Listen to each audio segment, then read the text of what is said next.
کشمور سے اس وقت کی بڑی خبر ہے کہ کشمور کے علاقے لائن پرانی کے قریب رات تقریباً 3 بجے پولیس اور ڈاکوؤں کے درمیان مبینہ مقابلہ پیش آیا، جس کے نتیجے میں 2 انتہائی مطلوب ملزمان ہلاک ہو گئے۔ پولیس کے مطابق خفیہ اطلاع پر کارروائی کی گئی، جہاں مسلح ڈاکو ڈکیتی کی نیت سے موجود تھے۔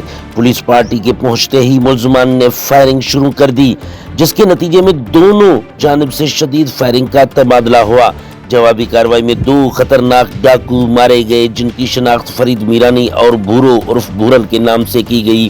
S S P Kashmore Muhammad Murad Gangro کے مطابق ہلاک ملزمان قتل، اغوا، برائے تاوان، پولیس پر حملوں اور انڈس ہائی وے پر ڈکیتیوں سمیت متعدد سنگین جرائم میں ملوث تھے۔ پولیس کا کہنا ہے کہ ہلاک ڈاکو مختلف اضلاع میں بھی مطلوب تھے، جبکہ ایک ملزم کی سر کی قیمت 1 کروڑ روپے مقرر کرنے کی سفارش بھی کی گئی تھی۔ واقعے کے مقام سے اسلحہ اور بلٹ پروف جیکٹ برآمد کر لی گئی، جبکہ علاقے میں سرچ آپریشن جاری ہے اور مزید ملزمان کی تلاش کی جا رہی ہے۔ ہلاک ملزمان کی لاشوں کو قانونی کارروائی کے لیے ہسپتال منتقل کر دیا گیا۔ کشمور پولیس کا کہنا ہے کہ جرائم پیشہ عناصر کے خلاف کارروائیاں بلا تعطل جاری رہیں گی۔